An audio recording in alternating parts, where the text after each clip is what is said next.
Une femme sans abri est entrée dans un restaurant de luxe et a demandé « Monsieur, pouvez-vous me donner vos restes ?» Ce que le millionnaire a fait a choqué tout le restaurant. Le vent glacial de ce début d'hiver soufflait sans relâche sur les larges avenues du 8e arrondissement de Paris, faisant tourbillonner les feuilles mortes sur les trottoirs immaculés. Entre les vitrines étincelantes des boutiques de luxe et les voitures de grand standing alignées devant les hôtels particuliers, une silhouette solitaire avançait à pas lents, serrant contre elle un manteau trop large, usé jusqu'à la trame. Claire Moreau, 37 ans, n'était plus que l'ombre d'elle-même. Les passants détournèrent le regard ou accélérèrent le pas, comme pour effacer sa présence de leur monde bien ordonné. Son visage autrefois lumineux était marqué par les épreuves, cernes profonds, joues creusées, cheveux emmêlés dissimulés sous un bonnet élimé. Depuis 3 ans, elle survivait dans les rues de Paris, invisible aux yeux de la ville qui l'avait vue grandir et s'élever. Une suite de drames, le décès brutal de son compagnon, la perte de son emploi dans une maison d'édition, puis l'expulsion de son appartement, l'avaient poussée dans un engrenage sans retour. Et ce jour-là, son errance la mena jusqu'à la façade illuminée du Le Dauphin d'Or, un des restaurants les plus prestigieux de la capitale. À l'intérieur, le contraste était saisissant. Lustre de cristal, nappe d'un blanc immaculé, vaisselle de porcelaine fine. Le murmure discret des conversations feutrées, les couverts entrechoqués avec élégance et le parfum entêtant des plats gastronomiques formaient une bulle d'opulence hors du temps. Parmi les convives, Thomas Ravel, 39 ans, achevait un déjeuner d'affaires. Jeune prodige de la tech française, il portait un costume sobre mais taillé sur mesure, et ses gestes précis témoignaient d'une assurance acquise à la force du travail. Son visage, encore juvénile malgré la barbe courte, se détendait dans un sourire poli alors qu'il écoutait distraitement ses associés. Thomas n'avait pas choisi ce lieu par hasard. Le Dauphin d'Or était autant une scène sociale qu'un restaurant. Ici, les deals se concluaient autour d'un verre de vin millésimé. Les alliances se scellaient entre 2 bouchées de truffes. Pourtant, malgré l'atmosphère raffinée, un voile de lassitude flottait dans son regard. Rien dans les chiffres que lui présentaient ses partenaires ne semblait éveiller une véritable émotion en lui. Pendant ce temps, dehors, Claire s'était arrêtée au bord du trottoir, observant les va-et-vient des serveurs à travers les grandes baies vitrées. Elle hésitait. La faim la tenaillait, mais plus encore, c'était la fatigue morale qui l'écrasait. Ce jour-là, elle n'avait pas réussi à obtenir de nourriture auprès des associations habituelles. Tout son corps lui criait d'abandonner, de tourner les talons, de fuir cette humiliation supplémentaire. Mais quelque chose en elle, un reste d'orgueil peut-être ou une lueur désespérée d'espoir, la poussa à avancer. Elle traversa la rue entre 2 limousines, longea le tapis rouge déroulé à l'entrée et poussa la porte vitrée avec une lenteur presque solennelle. À l'instant où elle franchit le seuil, un silence saisissant s'abattit sur la salle. Comme si un courant d'air glacé avait traversé le restaurant, les conversations cessèrent, les regards se braquèrent tous dans sa direction. Le contraste entre sa silhouette frêle, ses vêtements tachés et l'élégance environnante frappait comme une anomalie brutale. Claire sentit les regards peser sur elle, certains pleins de mépris, d'autres simplement interloqués. Elle aurait voulu disparaître, mais ses jambes continuaient d'avancer, portées par une sorte de transe. Elle avait repéré la table de Thomas sans le connaître, attirée peut-être par son calme, ou parce qu'il semblait moins absorbé que les autres dans ses préoccupations professionnelles. Le chef de rang, visiblement paniqué, se dirigeait déjà vers elle d'un pas nerveux. Mais Claire, d'un ton presque inaudible, murmura à l'un des serveurs qu'elle souhaitait simplement dire un mot à un client. Avant que quiconque ne puisse l'interrompre, elle se retrouva devant la table de Thomas. Elle leva les yeux brièvement, croisa son regard surpris mais non hostile, puis baissa à nouveau les siens. Sa voix tremblait, tout comme ses mains, alors qu'elle prononçait les mots qu'elle avait répétés mentalement en traversant la rue.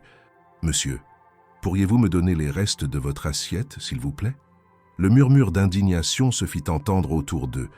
Une cliente murmura à son compagnon que c'était inadmissible. Un homme en costume fronça les sourcils, visiblement choqué par l'audace de cette femme qui brisait l'harmonie précieuse du lieu. Le chef de rang arriva enfin, s'apprêtant à intervenir, prêt à la faire sortir avec fermeté. Mais à cet instant précis, Thomas leva la main, paume ouverte, pour signifier qu'il voulait qu'on le laisse faire. Un silence encore plus dense s'abattit sur la salle. Tous les regards étaient maintenant rivés sur lui. Que ferait-il? La repousserait-il? L'ignorerait-il? Ou lui donnerait-il quelques restes pour se débarrasser d'elle rapidement? Claire, quant à elle, se tenait droite, les yeux rivés au sol, les poings crispés dans les poches de son manteau. Elle attendait. Elle n'avait plus rien à perdre. Et ce qu'il fit ensuite suspendit le souffle de tout le restaurant. Le silence dans cet écrin de luxe où l'on chuchotait habituellement en phrases dosées et polies avait pris une densité étrange.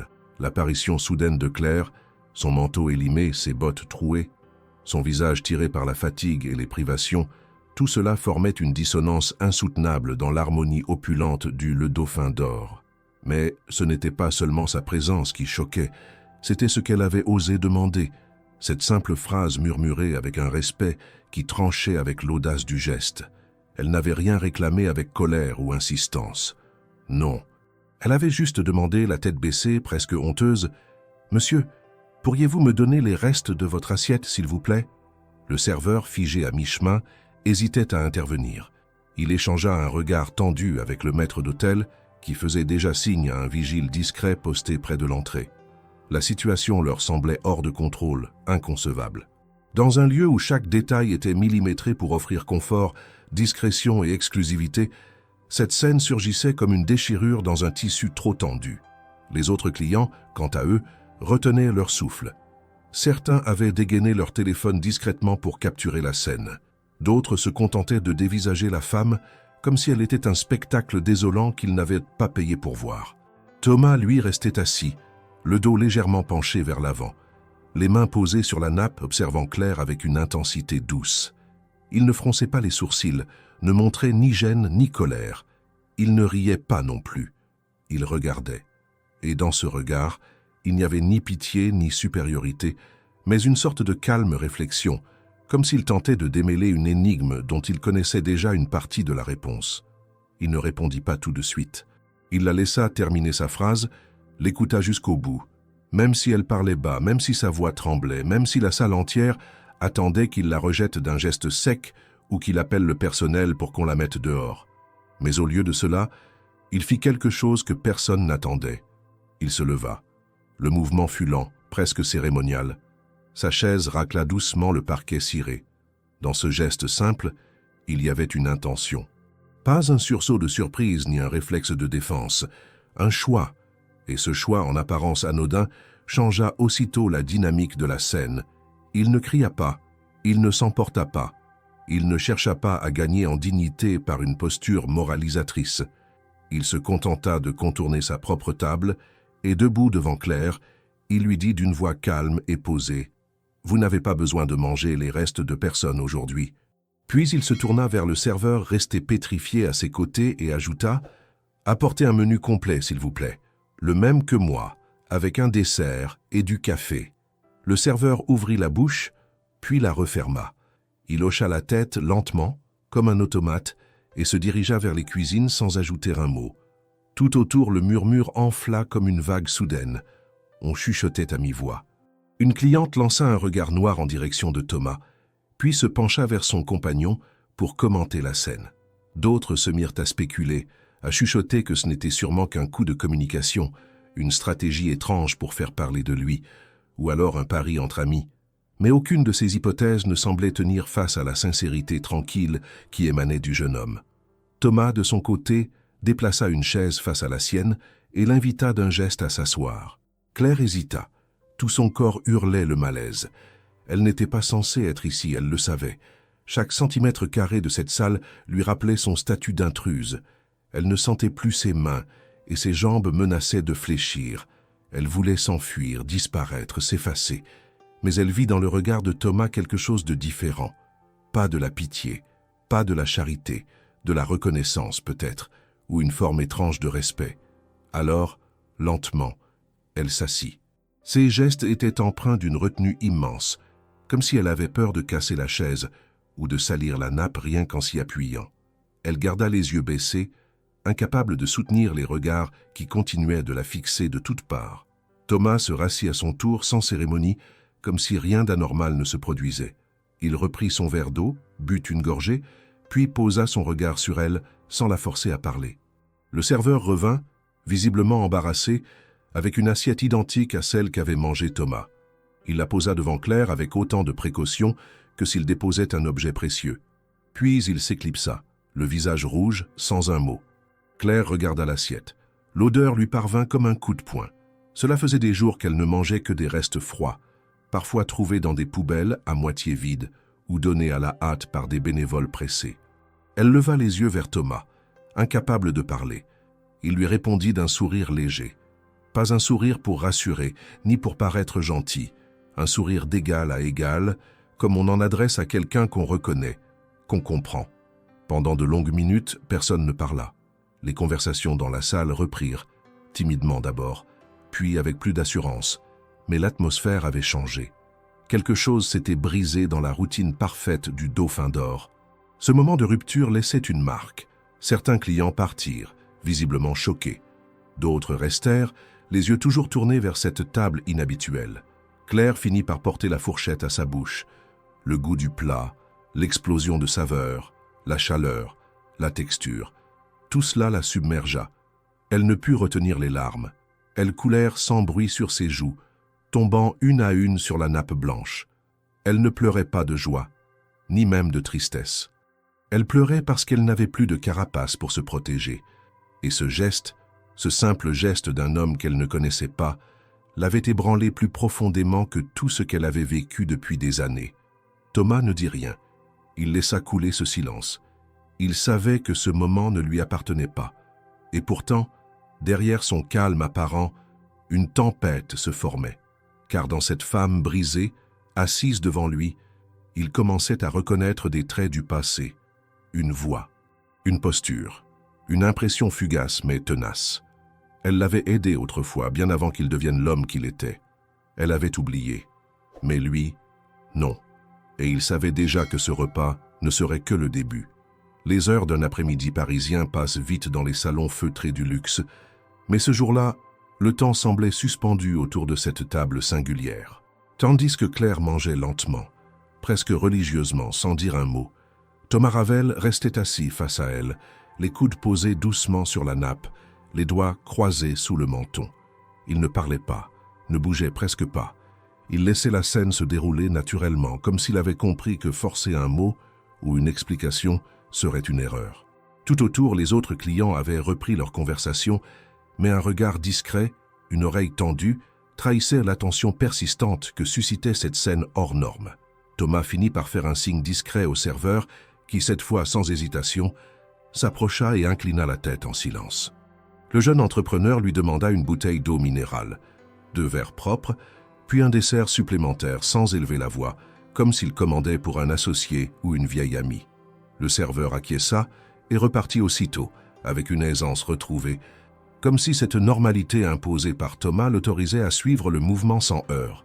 Claire, toujours silencieuse, leva à peine les yeux vers lui, visiblement bouleversée, incapable encore de comprendre pourquoi cet homme, qu'elle ne connaissait pas, lui offrait tant de considération dans un lieu qu'il avait d'abord accueilli avec autant de rejet. Lorsque le dessert arriva, un moelleux au chocolat servi avec une boule de glace artisanale, Claire eut un réflexe de recul. Ce n'était pas pour elle. Ce ne pouvait pas l'être. Elle s'apprêtait à refuser, mais Thomas lui parla enfin avec une voix douce, posée, presque grave. « Je vous ai dit que vous n'auriez pas à vous contenter de restes aujourd'hui. Alors, s'il vous plaît, acceptez. » Ce ton n'avait rien d'autoritaire, mais il portait une densité étrange, un respect solennel, une invitation sincère. Claire acquiesça timidement, murmurant un merci à peine audible. Elle goûta le dessert avec une lenteur infinie, comme si chaque bouchée risquait d'être la dernière. Et à chaque coup de cuillère, elle sentait son corps se détendre imperceptiblement, comme si la chaleur de la nourriture et la neutralité de son hôte lui rendaient, pour quelques instants, une forme de dignité qu'elle croyait perdue à jamais. Thomas attendit qu'elle ait terminé pour parler à nouveau, les yeux fixés sur elle mais sans insistance. « Vous savez, ce n'est pas la première fois qu'on se croise, » dit-il calmement. Claire fronça les sourcils, surprise. Elle le regarda réellement cette fois, cherchant dans ses traits quelque chose de connu, mais rien ne lui venait. Thomas poursuivit sans brusquer. « Il y a des années, dans une autre vie probablement. Vous étiez bien différente, moi aussi. » Claire détourna le regard mal à l'aise. Elle pensait que c'était peut-être une erreur, un malentendu. Elle avait croisé tant de gens autrefois, dans son ancienne vie professionnelle. Peut-être l'avait-elle rencontré brièvement dans un événement, une réunion, un salon du livre. Elle n'osa pas demander davantage, incertaine de vouloir raviver des souvenirs. Thomas ne précisa rien. Pas encore. Il respectait son silence, ses hésitations. Mais à mesure qu'il l'observait, il confirmait ce qu'il pressentait depuis le début. Cette femme amaigrie, recroquevillée sous des couches de tissu mal assorties, était bien la même Claire Moreau qui, des années plus tôt, avait croisé son chemin au moment le plus crucial de sa vie. Ce fut elle, alors brillante directrice éditoriale dans une maison de publication de taille moyenne, qui avait pris le temps de lire les notes bancales qu'il avait soumises comme projet d'innovation dans l'édition numérique. Elle avait vu en lui une idée, une audace. Elle n'avait pas ri comme les autres. Elle ne l'avait pas ignoré comme tant d'autres supérieurs l'avaient fait. Elle lui avait tendu une perche. Un simple geste, corriger son CV, transmettre son dossier à un comité de sélection, écrire une lettre de recommandation concise mais percutante. Rien de spectaculaire, rien de long, mais assez pour ouvrir une porte, celle qui avait tout changé. Et aujourd'hui, le destin ramenait cette femme sur son chemin, abîmée, perdue, méconnaissable, mais présente et plus que jamais digne. Le maître d'hôtel revint quelques instants plus tard avec l'addition, croyant le déjeuner terminé. Thomas la regarda à peine. Il signa avec son stylo personnel, puis se leva. Il fit le tour de la table, se plaça aux côtés de Claire et lui tendit la main. « Je vais sortir, dit-il. Si vous souhaitez marcher un peu, prendre l'air, vous êtes libre de me suivre. » Il n'y avait ni obligation ni pression dans sa voix, juste une proposition. Claire hésita encore. Puis, sans trop comprendre pourquoi, elle se leva. Peut-être parce qu'elle ne voulait pas retourner tout de suite à la rue, peut-être parce que cet homme éveillait en elle une curiosité étrange, ou simplement parce qu'elle avait besoin de prolonger un peu ce moment de chaleur. Lorsqu'ils sortirent ensemble du restaurant, bras ballants, sans aucun contact physique, les regards les suivaient avec une intensité nouvelle. Les smartphones reprirent leur clic. Les chuchotements se transformèrent en conjectures, mais Thomas ne s'en souciait pas. Il ouvrit la porte, attendit qu'elle passe, puis la suivit à quelques pas. Dehors, l'air parisien était vif. Claire frissonna. Thomas enleva sa veste et la lui posa doucement sur les épaules. Elle voulut protester, mais il coupa court, sans rudesse. « Ce n'est qu'un manteau, et vous en avez plus besoin que moi. » Ils marchèrent ainsi quelques minutes dans les rues pavées, longeant les vitrines, les terrasses encore ouvertes malgré le froid, les passants étonnés. Claire se taisait. Thomas non plus ne disait rien. Ils se comprenaient dans ce silence, une forme d'écoute muette qui valait plus que bien des discours. Arrivé devant une petite place, il s'arrêta, s'assit sur un banc et l'invita à faire de même. Elle s'assit. Puis il tourna lentement la tête vers elle et dit « Ce que vous avez fait pour moi, vous ne vous en souvenez peut-être pas. Mais moi, je m'en souviens très bien. » Et dans le regard qu'il lui adressa à ce moment précis, elle sut que sa vie, déjà ébranlée par ce déjeuner inattendu, allait basculer d'une manière qu'elle n'aurait jamais pu imaginer. Le banc sur lequel ils étaient assis était légèrement humide, couvert par l'humidité tenace de l'hiver parisien. Autour d'eux, la ville continuait de vibrer, de courir, d'exister dans cette cadence fébrile propre au 8e arrondissement. Les voitures passaient en silence sur l'asphalte lisse, les talons claquaient contre les pavés et les conversations filtrées par les écouteurs et les téléphones s'élevaient en fragments. Mais rien de tout cela ne semblait atteindre Claire et Thomas. Leurs deux présences, côte à côte, formaient une bulle, comme un îlot hors du temps dans le tumulte de la capitale. Claire observait ses mains posées sur ses genoux, les doigts entrelacés, les ongles cassés, les phalanges rougies par le froid. Elle sentait le manteau de Thomas sur ses épaules, un tissu de laine chaude qui contrastait cruellement avec les mois passés à frissonner sous des couches inutiles. Son esprit peinait à comprendre ce qu'il se passait. Comment un déjeuner dans un restaurant dont elle n'osait même pas prononcer le nom l'avait conduite à ce moment précis? Pourquoi ce milliardaire calme et sûr de lui la regardait-il avec une telle intensité, comme s'il lisait en elle un chapitre oublié de sa propre histoire? Elle n'osait pas le questionner. Elle craignait que le simple fait de parler ne rompe la fragilité de cette trêve, de ce répit improbable. Mais Thomas n'avait plus l'intention de rester dans le silence. Il laissa passer encore quelques secondes, le regard perdu vers l'alignement soigné des bâtiments haussmanniens, puis reprit, d'une voix plus posée encore que dans le restaurant. « Vous ne vous souvenez pas de moi, n'est-ce pas ?» Claire tourna lentement la tête vers lui. Son regard resta fuyant, mais elle murmura une réponse. « Non, je suis désolée. Votre visage me semble... peut-être... » Mais elle n'osa pas finir. Elle n'osait pas mentir, ni prétendre. Elle n'avait aucun souvenir de lui, et pourtant elle voulait comprendre. Thomas esquissa un sourire sans joie, un sourire mélancolique presque amusé par l'ironie de la situation. Il fouilla dans sa poche intérieure, en sortit un petit carnet noir et en détacha une page, soigneusement. Il la tendit à Claire. Elle la prit avec hésitation, ses doigts tremblants effleurant les siens. Sur la feuille, quelques lignes manuscrites, des phrases courtes, mal alignées, à peine lisibles. Elle plissa les yeux. Elle reconnut sa propre écriture, plus nette, plus ferme qu'aujourd'hui, et en bas de la page une signature, Claire Moreau, directrice éditoriale. Elle leva les yeux vers lui. Interdite. « Vous avez corrigé mon premier dossier, dit-il calmement. Vous m'avez dit que l'idée n'était pas mauvaise, mais que la forme ne tiendrait pas. Vous avez réécrit mes phrases, redonné un sens à mon projet, et vous m'avez encouragé à le déposer à l'incubateur numérique. Vous avez même signé une lettre de soutien. Personne ne croyait en moi. Personne, sauf vous. » Le souvenir, d'abord flou, perça enfin dans l'esprit de Claire. Une pièce étroite, des piles de manuscrits sur un bureau bancal. Un jeune homme timide, assis en face d'elle, mal à l'aise dans sa chemise trop grande. Elle n'aurait su dire son nom à l'époque, juste un de ces jeunes en stage, comme il en passait tant dans les bureaux de l'édition. Mais elle se souvenait de la sincérité dans ses yeux, de l'ambition mal dégrossie, de ce projet absurde sur la démocratisation de la lecture via une application gratuite. Elle n'y avait pas cru pleinement, mais elle avait été touchée. Alors, elle avait pris un quart d'heure, écrit quelques lignes, signé un papier. Et ce jeune homme, c'était lui. Elle eut un mouvement de recul. Elle ne savait pas si c'était de la honte ou de l'émotion. Elle sentit une brûlure monter à ses yeux et détourna le visage pour ne pas pleurer à nouveau. Mais Thomas, sans se rapprocher, posa une main légère sur le banc entre eux. « Je vous dois tout ce que je suis devenu, Claire. Vous m'avez donné une chance que personne ne m'offrait. Ce que vous avez fait ce jour-là, vous l'avez peut-être oublié. Mais moi, je l'ai toujours gardé en mémoire. » Elle secoua la tête, la gorge serrée. « Ce n'était rien, juste quelques lignes. Pour vous, peut-être. Mais pour moi, c'était une porte ouverte. » Le silence revint, mais cette fois, il était habité. Claire sentait le poids de ces années dans la rue peser sur cette révélation. Comment la femme forte qu'elle avait été, capable d'inspirer et d'élever des inconnus, avait-elle pu devenir cette ombre méfiante, perdue dans les rues de Paris, réduite à mendier des restes dans un restaurant de luxe?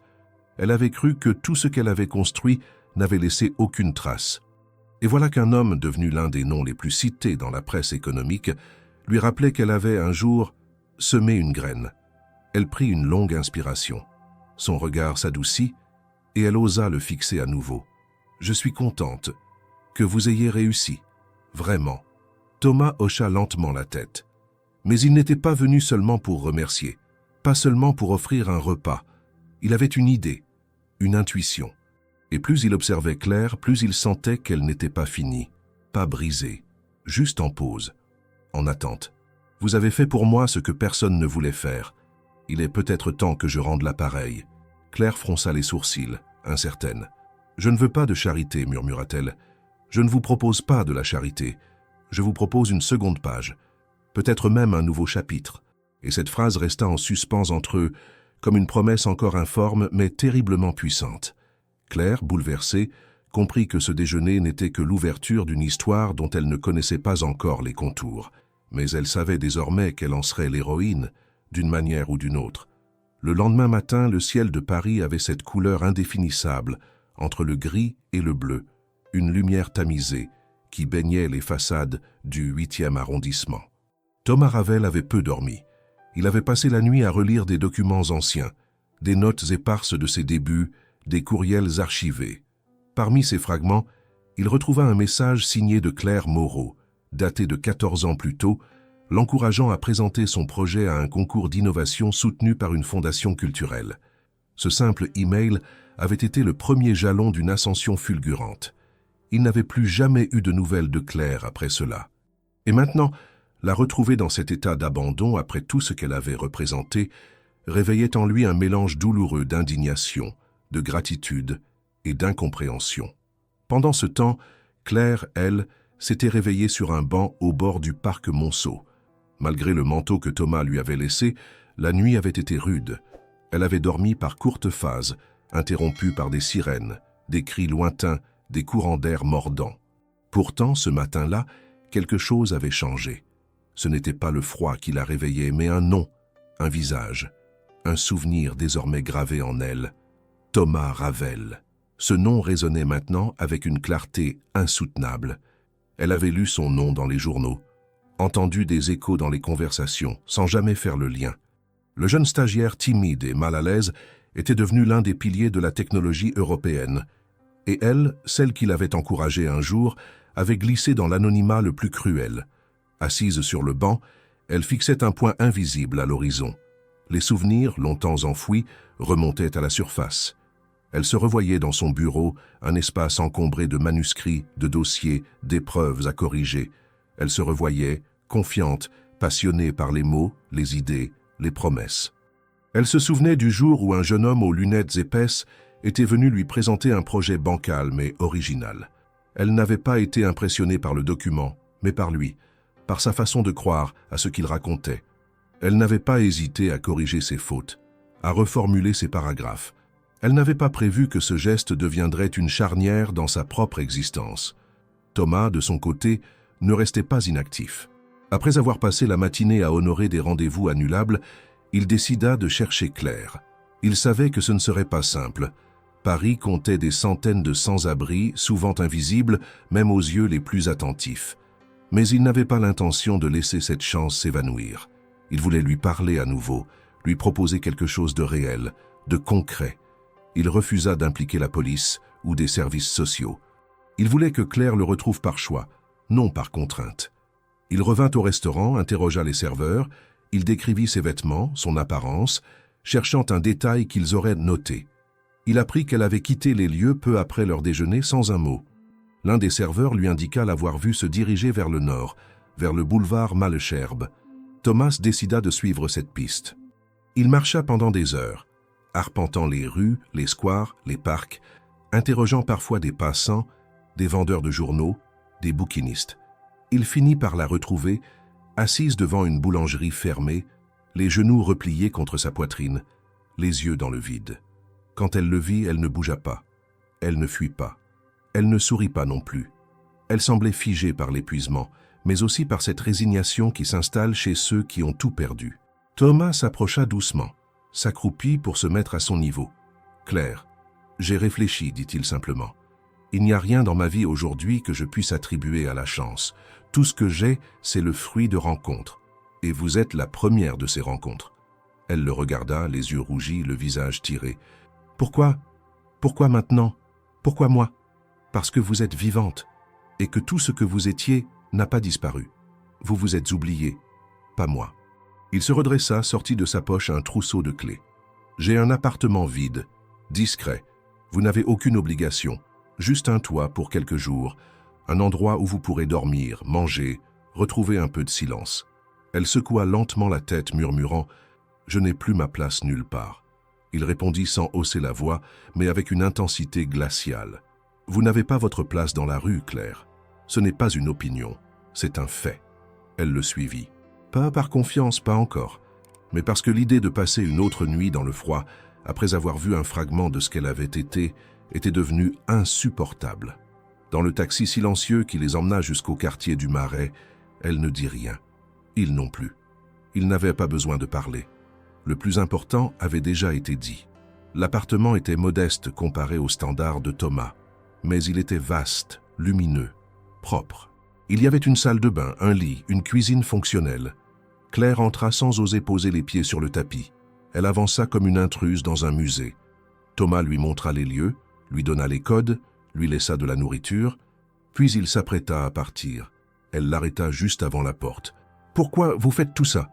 Il répondit sans se retourner. « Parce que c'est à mon tour. » Et en fermant doucement la porte derrière lui, il sut qu'il venait de déclencher quelque chose que ni lui ni elle ne pourraient arrêter.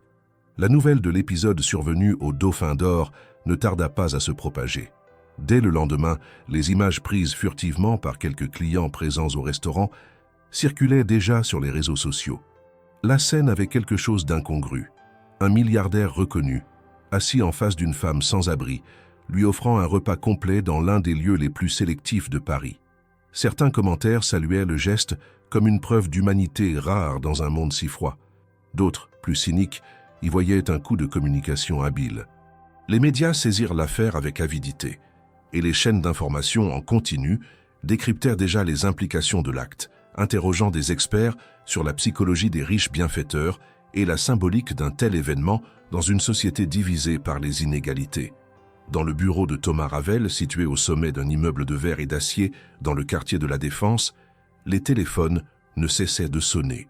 Son assistante, Marielle, une femme efficace et toujours calme, semblait dépassée par le flot d'appels. Des journalistes, des investisseurs, des membres du conseil d'administration, des partenaires étrangers, tous voulaient comprendre, questionner, anticiper. L'entreprise Raveltech, spécialisée dans l'intelligence artificielle et les systèmes de traitement de données, s'était toujours tenue à l'écart des polémiques sociales. Elle incarnait l'ultra-efficacité technologique, la discrétion, la puissance silencieuse.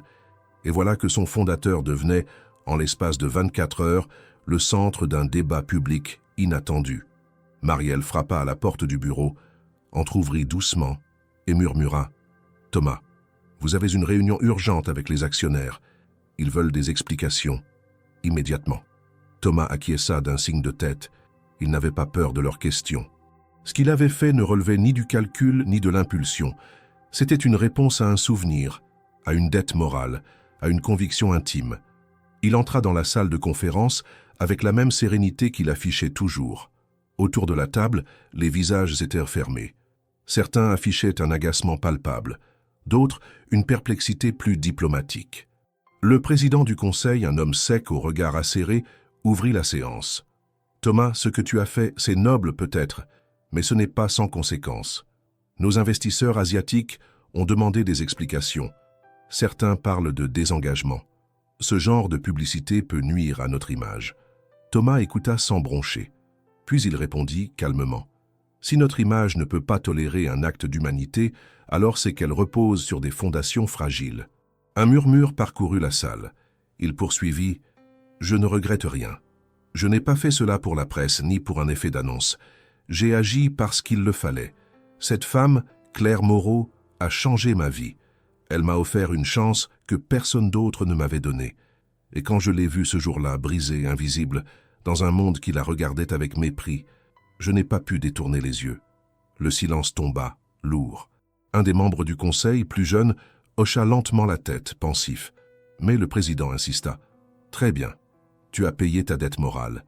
Mais maintenant, tu ne peux pas la garder chez toi. Tu ne peux pas en faire une cause personnelle. » Thomas ne répondit pas immédiatement. Il savait que leurs préoccupations n'étaient pas dénuées de fondement. L'image publique d'un dirigeant influençait celle de l'entreprise. Mais il n'était pas prêt à reculer. Il savait que ce qu'il venait de faire allait bien au-delà d'un simple élan. Pendant ce temps, Claire s'habituait avec difficulté à la chaleur et au silence de l'appartement. Elle passait des heures à explorer les lieux en silence, comme si chaque pièce était une terre étrangère. La salle de bain l'intimidait. Elle passa près d'une heure à comprendre le fonctionnement de la douche, à hésiter avant d'utiliser le savon, comme si chaque geste pouvait effacer ce qu'elle était devenue.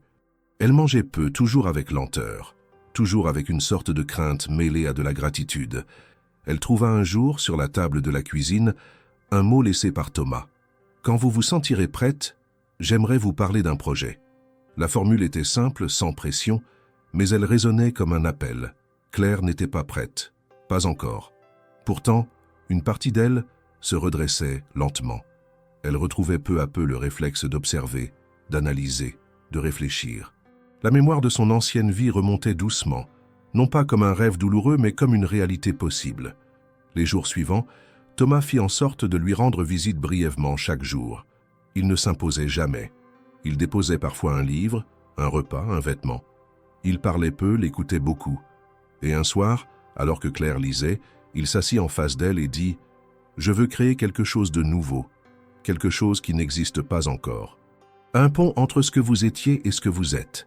Une structure d'accompagnement pour des personnes qui, comme vous, ont tout perdu, mais gardent en elles une compétence, une lumière. Elle le regarda, interdite.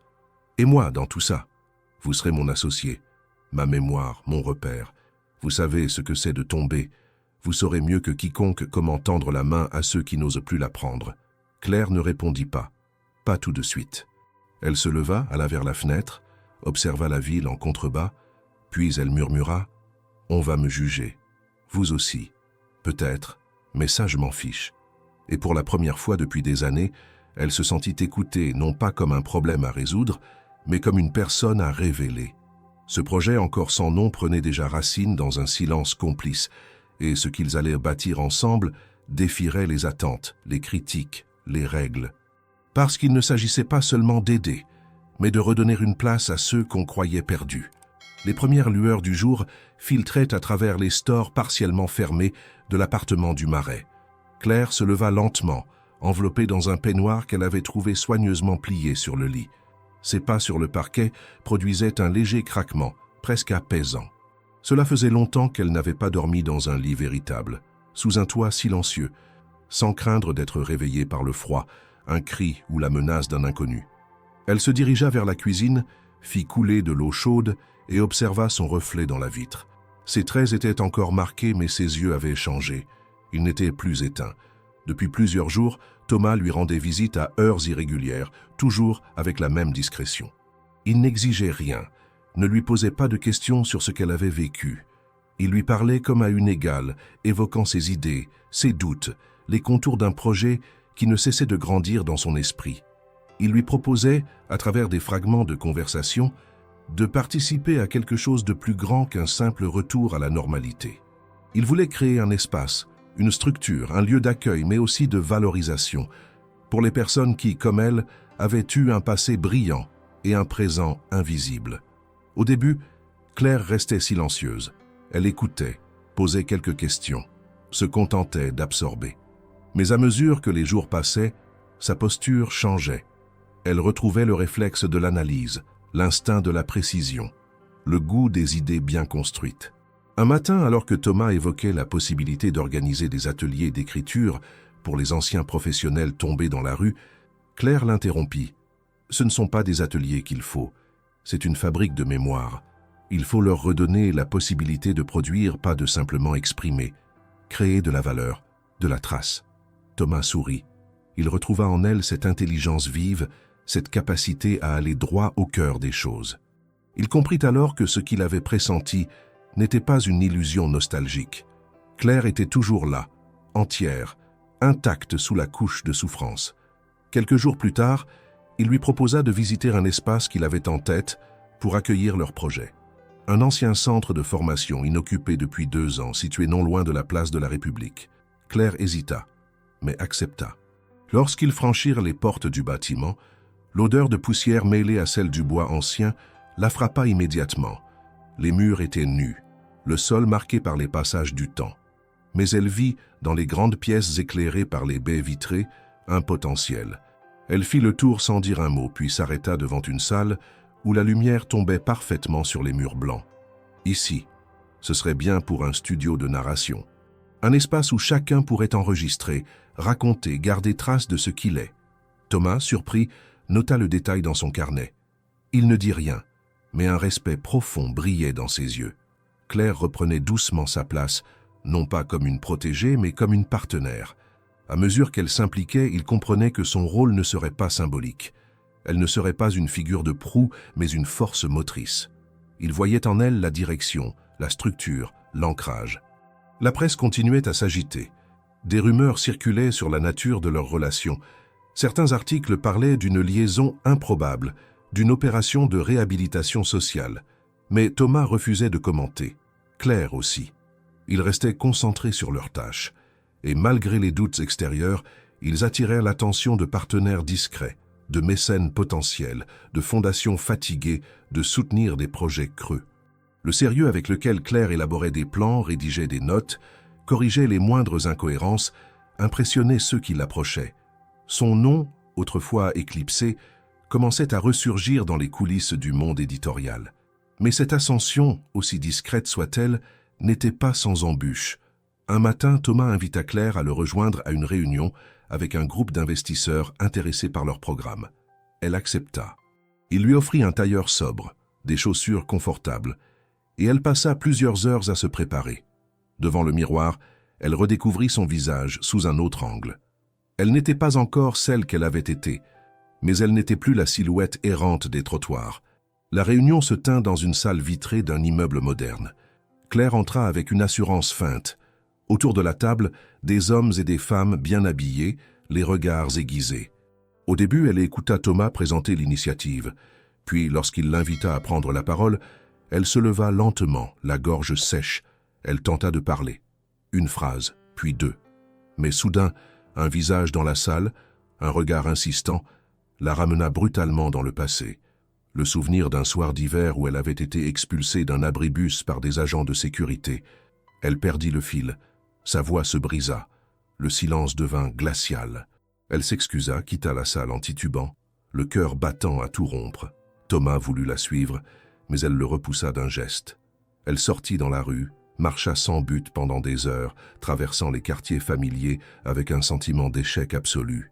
Le costume sur sa peau lui semblait étranger, usurpé. Elle se sentait illégitime, indigne.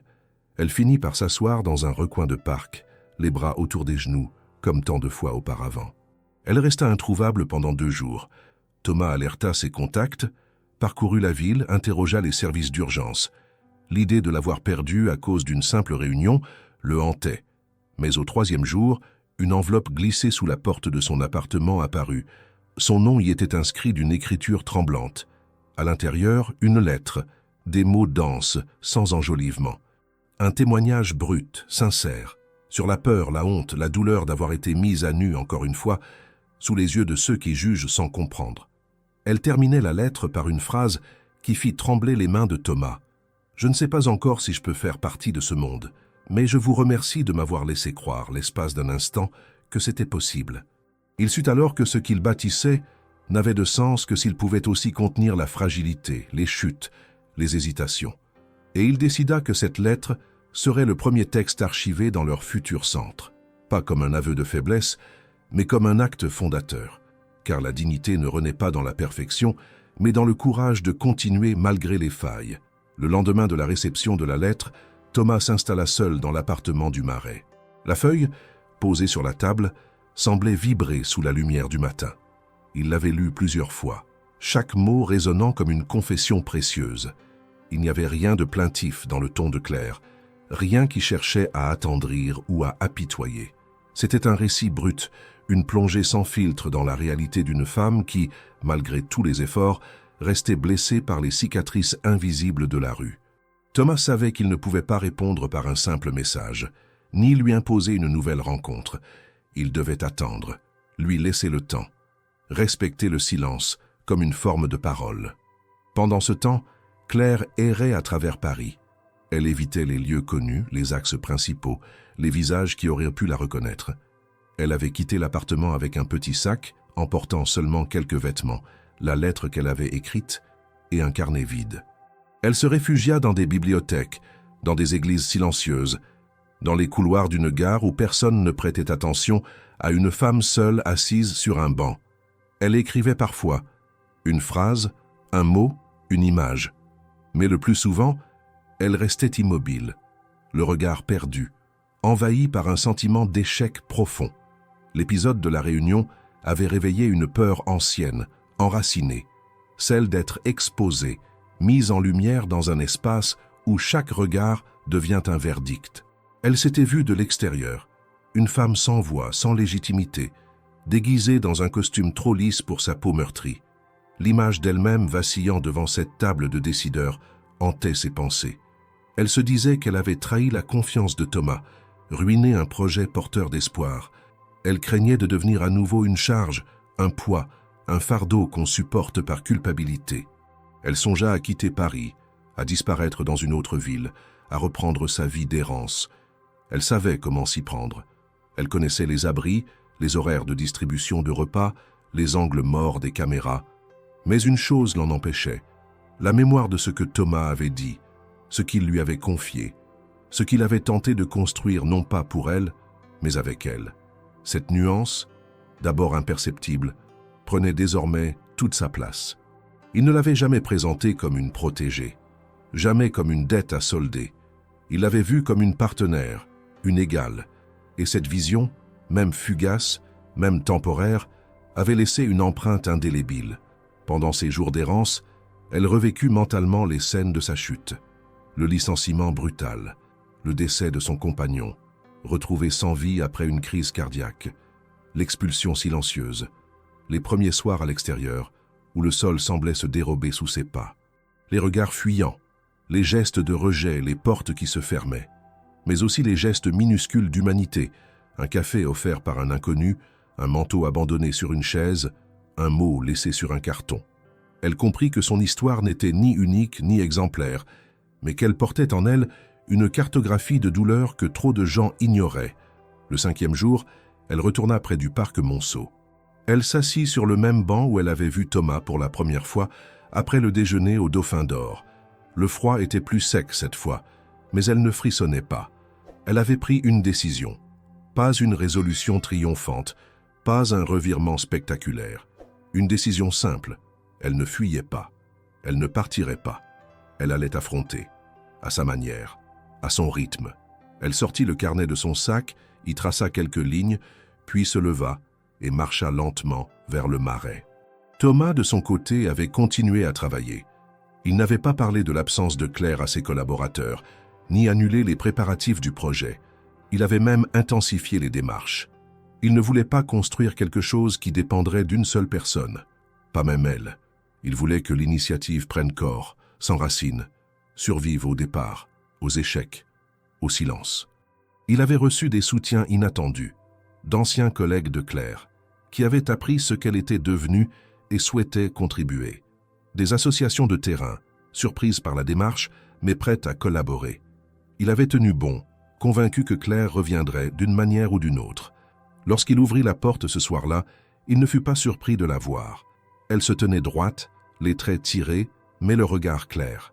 Elle ne souriait pas. Elle n'avait pas l'air soulagée. Elle semblait déterminée. Elle entra sans un mot, posa le carnet sur la table et s'assit. Thomas referma la porte, s'installa en face d'elle. Le silence s'installa, dense, mais non oppressant.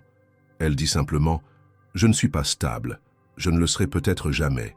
Mais je veux continuer, pas pour prouver quelque chose, pas pour vous remercier, parce que j'en ai besoin, parce que si je recule maintenant, je disparais pour de bon. » Thomas hocha la tête. Il ne répondit pas par des mots, mais son regard suffisait. Ils allaient avancer, ensemble, sans certitude, sans garantie, mais avec la conscience aiguë que la chute ne disqualifie pas l'élan, que la fragilité n'est pas un obstacle, mais une vérité qu'il faut savoir accueillir. Et dans cette soirée ordinaire, entre deux respirations silencieuses, naquit la promesse d'un renouveau enraciné non dans le succès immédiat, mais dans la persévérance du lien.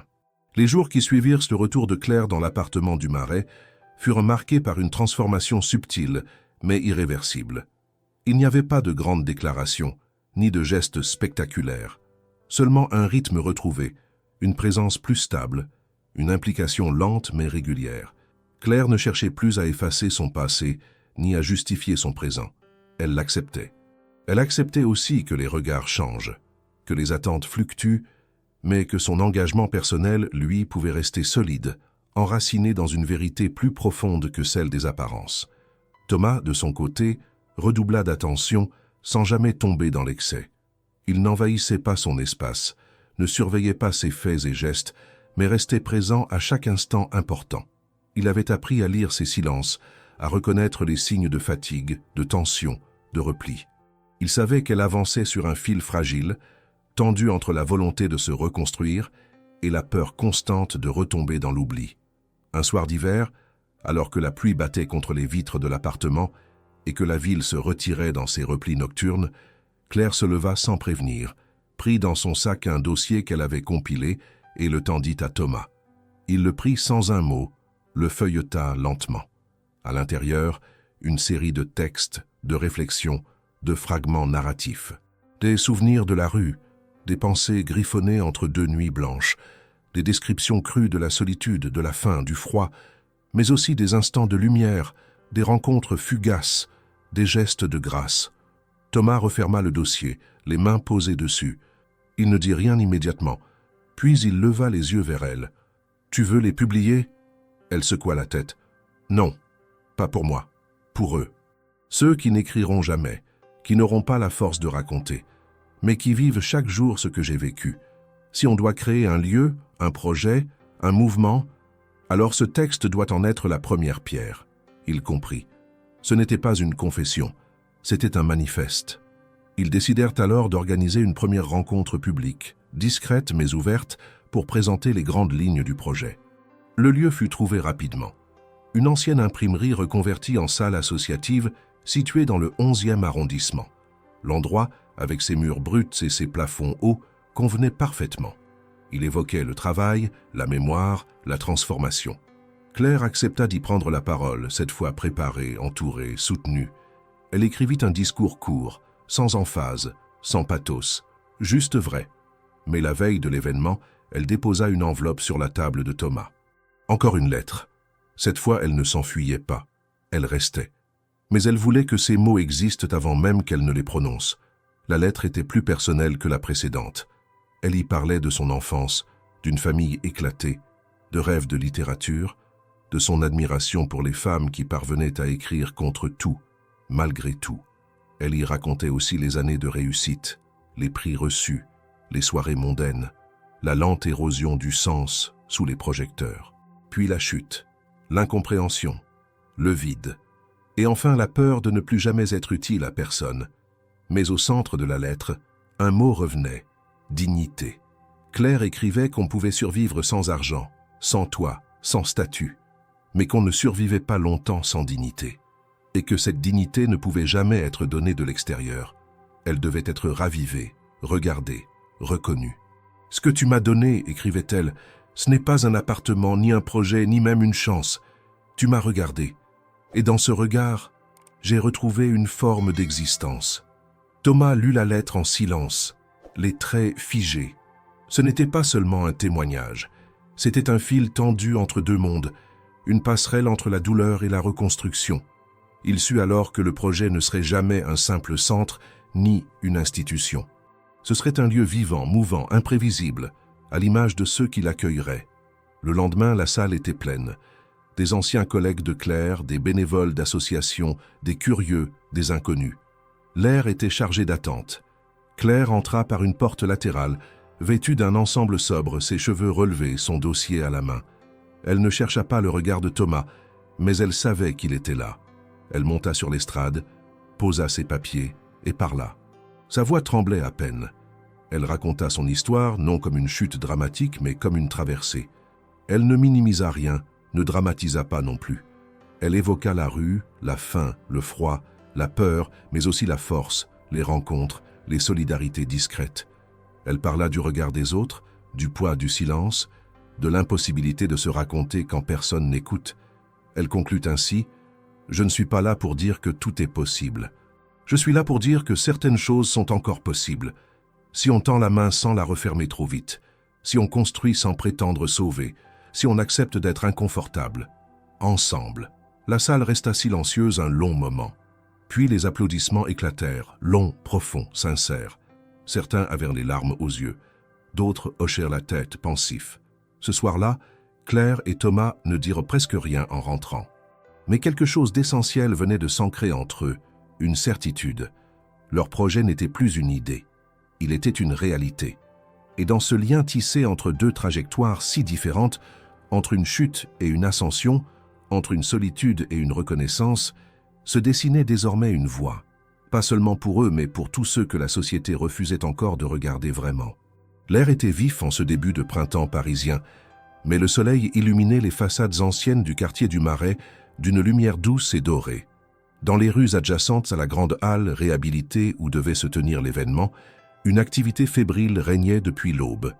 Les techniciens installaient les derniers équipements audiovisuels, les bénévoles alignaient des chaises, ajustaient les micros, testaient les lumières. Les panneaux d'entrée portaient un nom sobre mais symbolique, les résonances invisibles. C'était le nom choisi par Claire après de longues hésitations pour désigner ce projet né d'un geste inattendu dans un restaurant de luxe, d'un souvenir oublié, d'une dette morale transformée en engagement collectif. La salle, immense et lumineuse, pouvait accueillir plus de 200 personnes. Elle se remplissait peu à peu. Il y avait là des journalistes, des responsables d'associations, des anciens collègues de Claire venus discrètement, curieux de la revoir après des années d'absence. Il y avait aussi des visages inconnus, des femmes et des hommes ayant connu la rue, des étudiants, des artistes, des retraités, tous rassemblés autour d'une même promesse, écouter une parole vraie, portée par quelqu'un qui avait traversé le silence.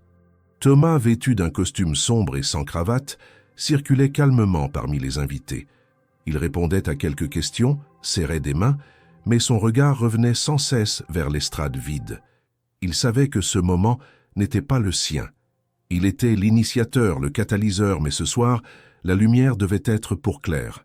Elle, dont l'histoire personnelle devenait désormais une voix pour ceux que la société avait laissés en marge. Claire, dans une pièce attenante à la salle principale, relisait ses notes. Elle n'était pas nerveuse, mais profondément concentrée. Elle avait réécrit son discours plusieurs fois, puis décidé de ne lire aucun papier. Elle voulait parler avec ses mots, avec ses silences aussi. Elle s'était préparée à ce que certains douteraient encore, que certains minimiseraient son expérience. Mais elle n'était plus fragile comme avant. Elle avait compris que sa vérité n'avait pas besoin d'être validée pour exister. Lorsque l'heure sonna, elle entra dans la salle par une porte latérale. Un frisson parcourut l'assemblée.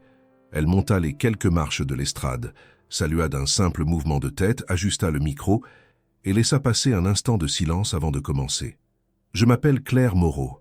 Certains ici me connaissent, d'autres me découvrent. Je suis une femme qui a eu un nom, un métier, un bureau avec vue sur les toits de Paris.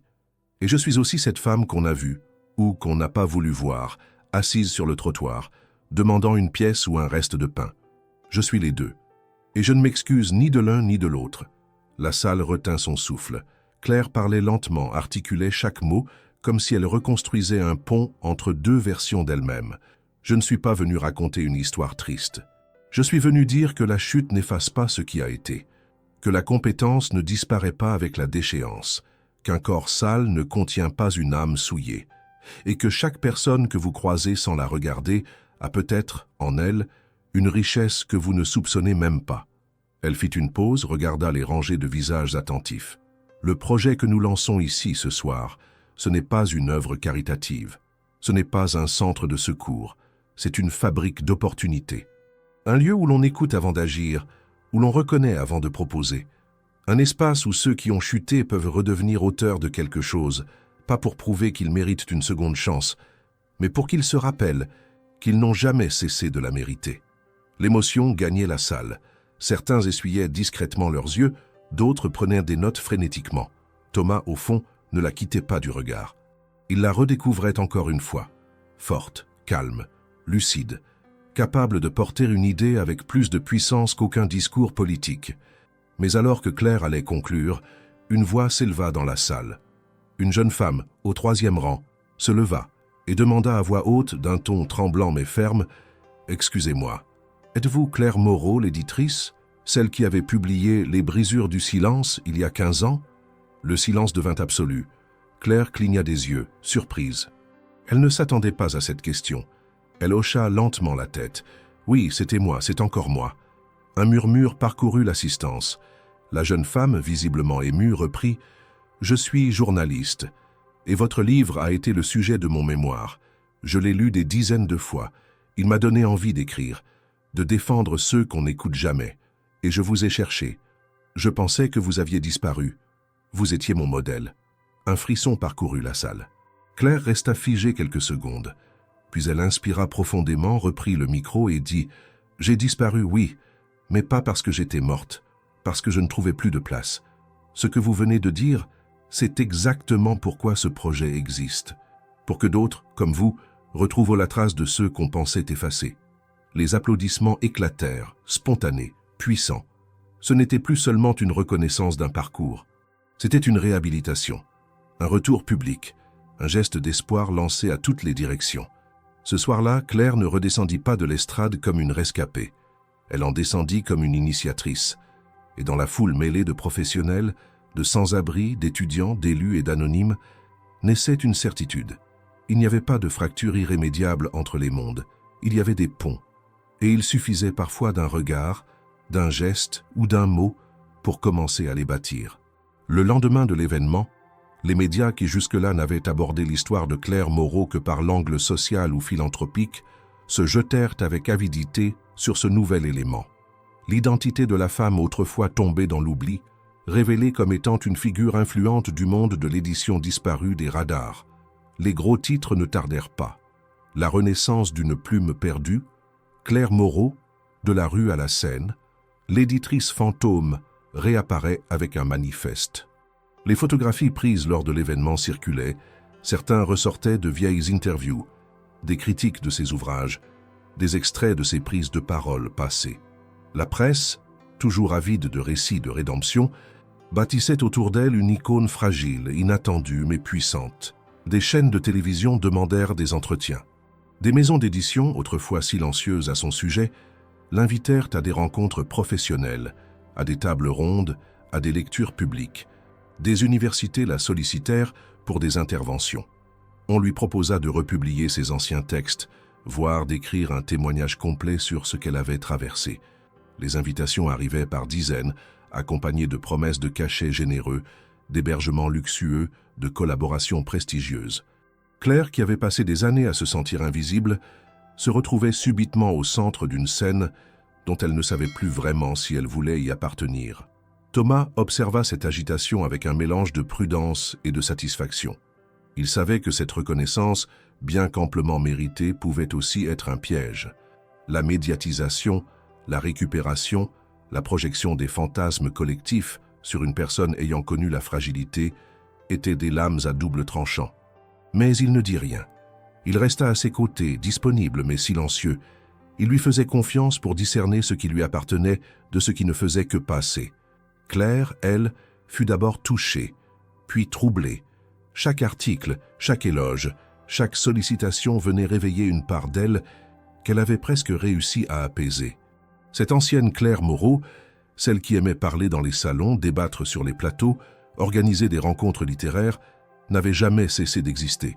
Mais elle ne voulait pas que cette version d'elle-même prenne toute la place. Ce qu'elle avait appris dans la rue, ce qu'elle avait découvert sur l'humilité, sur la patience, sur le silence, elle ne voulait pas l'effacer au profit d'une version brillante, mais incomplète d'elle-même. Elle accepta quelques interviews, choisies avec soin. Elle refusa les propositions trop commerciales. Lorsqu'on lui proposa d'écrire un livre, elle répondit simplement « Peut-être, mais ce ne sera pas un livre sur moi. Ce sera un livre écrit avec eux, ceux qui n'ont pas de voix. » Mais un moment clé vint bouleverser encore davantage son parcours. Une des plus grandes maisons d'édition françaises, prestigieuse et influente, l'invita à reprendre un poste de direction dans une collection spécialisée. Ils lui proposèrent un contrat à long terme, une équipe, un bureau dans un immeuble du 6e arrondissement.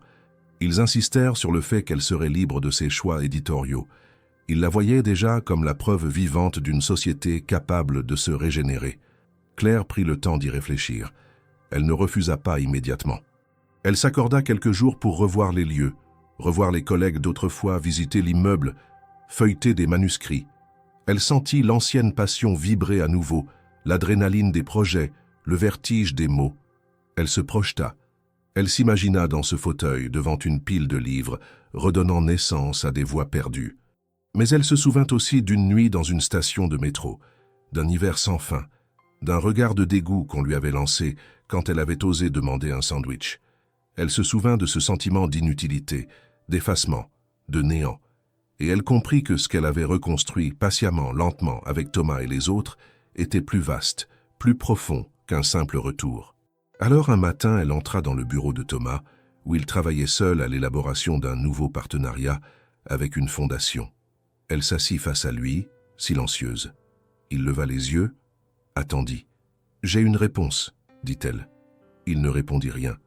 Il savait de quoi elle parlait. « Je ne vais pas y retourner, ni dans le monde de l'édition, ni dans celui des conférences.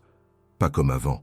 Ce serait comme trahir ce qu'on a commencé, ce qu'on a vécu. » Il inclina légèrement la tête. « Tu es sûr ? Absolument. Je veux continuer ici, pas comme porte-parole, pas comme symbole, mais comme actrice, Je veux écrire, oui, mais pour ceux qui ne peuvent pas encore le faire, je veux les former. Je veux créer un réseau de rédacteurs invisibles. Je veux transmettre ce que j'ai appris, l'avant, le pendant et l'après. Thomas sourit, cette fois franchement. Alors tu viens de définir notre prochaine étape. Ce soir-là, ils réunirent l'équipe de Résonances Invisibles autour d'une grande table en bois. Claire exposa ses idées. Elle parla d'ateliers de narration, de formation à l'écriture, de publications collectives, de partenariats avec des bibliothèques publiques. Elle voulait créer un circuit autonome, loin des logiques de marché, mais proche des vérités humaines. Et pour la première fois, elle ne douta plus. Elle ne regarda plus derrière elle. Elle n'espéra plus retrouver ce qu'elle avait perdu, parce que ce qu'elle construisait désormais valait autant, peut-être même davantage. Ce n'était pas une renaissance, c'était une réinvention, et elle en était pleinement l'auteur. Les semaines qui suivirent la décision de Claire furent parmi les plus denses, les plus fertiles et les plus épuisantes de sa nouvelle vie. Refuser le retour dans le monde de l'édition traditionnelle ne fut pas une fermeture, mais une libération. Elle s'autorisa enfin à penser son avenir, non comme une reprise de ce qu'elle avait été, mais comme l'invention patiente d'un rôle qu'elle n'avait jamais encore occupé. Elle ne voulait plus être seulement une éditrice, ni même seulement une survivante. Elle voulait devenir une passeuse de voix, une ouvrière du récit, une bâtisseuse de mémoire. Avec Thomas, ils réorganisèrent le projet. Ce qui avait été d'abord conçu comme un centre de réinsertion pour talents oubliés devint une constellation d'initiatives interconnectées. Claire proposa la création de plusieurs antennes mobiles sous la forme de bibliobus qui iraient à la rencontre des sans-abri et des populations marginalisées pour collecter leurs récits, les retranscrire, les publier sous forme de brochures, de podcasts, de recueils. Elle lança l'idée d'un programme de formation à l'écriture sociale destiné à d'anciens journalistes, écrivains, bibliothécaires en situation précaire, pour qu'ils deviennent à leur tour formateurs dans ces antennes. Très vite, l'énergie autour d'eux devint contagieuse. De jeunes auteurs rejoignirent le mouvement. Des photographes, des vidéastes, des graphistes voulurent contribuer. Des librairies indépendantes offrirent leurs vitrines pour exposer les créations issues des ateliers. Des mairies contactèrent l'équipe pour proposer des espaces, des subventions, des collaborations. Et à chaque étape, Claire veillait à ce que la parole donnée reste centrale, à ce que le projet ne devienne jamais un prétexte à redorer l'image d'institutions en mal de reconnaissance. Elle refusait toute instrumentalisation. Elle répétait souvent « Ce que nous faisons ici n'a de valeur que si cela reste au service de ceux que personne ne pense à écouter. » Elle retourna dans les centres d'hébergement qu'elle avait fréquentés. Elle y retrouva des visages, certains encore dans l'attente, d'autres disparus, d'autres transformés. Elle y alla non comme une figure de succès, mais comme une semblable. Elle parlait sans masque, sans rhétorique. Elle disait « Je n'ai pas été sauvée, j'ai été vue, et j'ai appris à me regarder à nouveau. C'est ce que je veux pour chacun d'entre vous. » Ces visites furent parfois douloureuses. Certains ne l'accueillirent pas avec bienveillance. Ils la regardaient avec méfiance, la jugeant éloignée désormais, trop propre, trop éloquente. Claire comprenait. Elle ne cherchait pas à convaincre. Elle revenait, encore et encore, laissant le temps faire son œuvre. Et peu à peu, des liens se tissèrent. Des premiers récits furent enregistrés. Des lettres furent écrites. Des voix commencèrent à se croiser. Un jour, elle reçut un message d'un homme qu'elle avait côtoyé un hiver entier, à l'époque où elle dormait dans un entrepôt désaffecté du 15e arrondissement. Il avait lu un de ses textes publiés dans un petit journal local, distribué gratuitement dans le métro. Il avait reconnu son style. Il l'avait reconnu. Il lui écrivait « Je n'aurais jamais cru que l'un d'entre nous puisse ressortir, encore moins écrire pour nous. Tu n'as pas seulement écrit, Claire. Tu as ouvert une brèche. Je veux la suivre. » Ce message fut pour elle plus important que tous les articles, les honneurs, les invitations. Elle l'imprima, le plastifia et le garda dans son sac. Il devenait son rappel, sa boussole. Elle se répétait que si, à travers tout ce travail, une seule personne trouvait un chemin nouveau, alors tout aurait déjà valu la peine. Thomas, pendant ce temps, continuait d'être le soutien discret et essentiel. Il gérait les finances, les contrats, les relations avec les institutions. Il refusait toute mise en avant personnelle. Il ne donnait que peu d'interviews, et lorsqu'il acceptait, il parlait toujours de Claire, de l'équipe, des voix recueillies. Jamais de lui. Il disait simplement « Je suis le maçon ». C'est elle qui dessine les plans. Mais malgré l'avancée du projet, Claire ne cessait de s'interroger sur la durée, sur l'ancrage. Elle avait peur de l'essoufflement, de la récupération politique, de la perte de sens.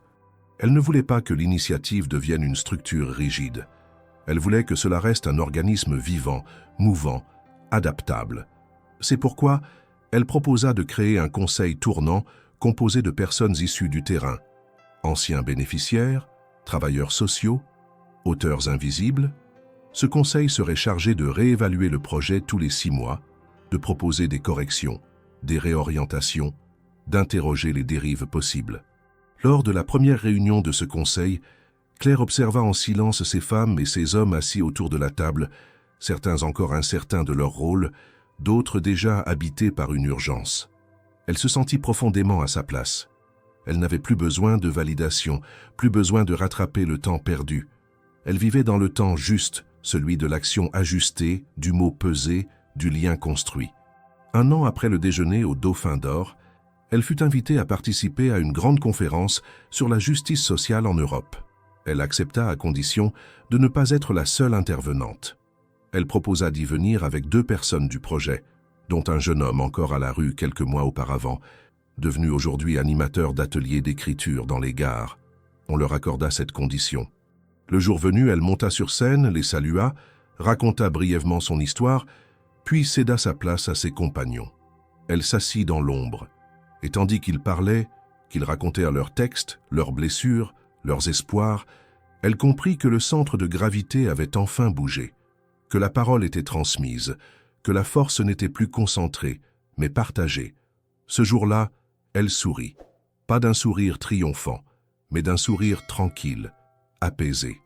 Elle n'avait pas seulement reconstruit sa vie, elle avait permis à d'autres de commencer la leur. 1 an et demi après cette rencontre improbable dans le restaurant du 8e arrondissement, le vent soufflait encore sur Paris, mais la ville semblait différente aux yeux de ceux qui avaient suivi l'ascension discrète mais irrésistible de Claire Moreau. Ce jour-là, dans la grande salle de l'hôtel de ville, une cérémonie solennelle se préparait. Le gouvernement français, à l'initiative du ministère de la Cohésion sociale et de la Culture, avait choisi de remettre un prix spécial à une initiative considérée comme exemplaire dans la lutte contre l'exclusion et la valorisation des talents oubliés. Le nom du projet Résonance invisible figurait en lettres sobres sur le programme officiel, mais ce n'était pas tant la structure qui attirait l'attention. C'était le parcours de celle qui l'avait fondé, porté, incarné. L'assistance, composée de membres du gouvernement, de responsables associatifs, de journalistes et de citoyens invités, attendait en silence. Sur les bancs du fond, certains visages discrets trahissaient une autre appartenance. D'anciens sans-abri, devenus animateurs, écrivains, formateurs, grâce à l'impulsion de Claire, étaient là. Ils ne portaient ni cravate, ni robe de cérémonie. Ils étaient là comme ils avaient été dès le début, entiers, simples, présents. Claire, vêtue d'un tailleur bleu marine, les cheveux attachés avec soin mais sans sophistication, avançait lentement vers l'estrade, accompagnée de Thomas, resté toujours fidèle à sa place d'ombre. Le maire de Paris prit la parole en premier. Il retraça l'histoire du projet, l'engagement, l'impact. Il rappela l'origine singulière de ce mouvement. Un déjeuner dans un restaurant, une phrase simple « Monsieur, pouvez-vous me donner vos restes ?» et une réponse inattendue qui avait fait basculer 2 vies. Puis il invita Claire à s'avancer. L'ovation fut spontanée, longue, chaleureuse. Elle n'était plus une inconnue, ni une curiosité. Elle était une figure de transformation. Elle s'avança au pupitre, prit le micro, et la salle retrouva immédiatement le silence. « Je ne suis pas venue ici pour recevoir un prix, » dit-elle d'une voix claire. « Je suis venue ici pour vous rappeler que rien de ce que vous voyez aujourd'hui n'est le fruit d'un miracle. Il n'y a pas eu de baguette magique, pas de coup de chance, pas de destin hollywoodien. Il y a eu une main tendue, un regard sans jugement, une chaise tirée dans un restaurant et le courage de ne pas reculer devant l'inconfort. » Elle marqua une pause. « Ce que nous avons construit avec Résonances invisibles, ce n'est pas un abri, c'est un espace d'expression. Un lieu où les voix étouffées peuvent reprendre leur souffle, où les récits enfouis peuvent réémerger, où l'expérience de la rue n'est pas une honte à dissimuler, mais un savoir à partager. La salle restait figée, captivée. Elle poursuivit. Pendant des années, j'ai cru que ma vie s'était arrêtée le jour où j'ai perdu mon emploi, mon logement, mes repères. J'ai cru que tout ce que j'avais construit n'avait servi à rien. J'ai traversé l'anonymat, le froid, la faim, les regards qui ne s'arrêtent pas. Et un jour, j'ai osé demander ce que je croyais être une faveur, les restes d'un plat. Ce que j'ai reçu, c'était une reconnaissance, pas une aide, une place à table. Et cette place, aujourd'hui, je ne la garde pas pour moi, je la multiplie. Elle termina ainsi. À tous ceux qui pensent ne plus exister aux yeux du monde, je veux dire ceci. On ne renaît pas parce qu'on le mérite. On renaît parce que quelqu'un, un jour, croit encore en ce que vous avez été. Et surtout, en ce que vous pouvez redevenir. Merci. Une nouvelle salve d'applaudissements éclata, plus forte encore, plus longue. Les caméras captèrent le moment. Les réseaux se remplirent aussitôt de citations, de vidéos, de commentaires. Mais au-delà de l'émotion collective, il y avait dans la salle un changement plus profond, plus intime. Ceux qui avaient été témoins du chemin de Claire ne voyaient plus seulement en elle un symbole. Ils voyaient un processus possible, une méthodologie de la dignité, une révolution tranquille. À la fin de la cérémonie, Thomas la rejoignit. Il ne dit rien. Il lui tendit une petite boîte. À l'intérieur, un stylo ancien, sobre, gravé à son nom. Elle comprit le geste. Elle l'accepta sans commentaire. Ils sortirent ensemble dans la cour de l'hôtel de ville, à l'écart du tumulte.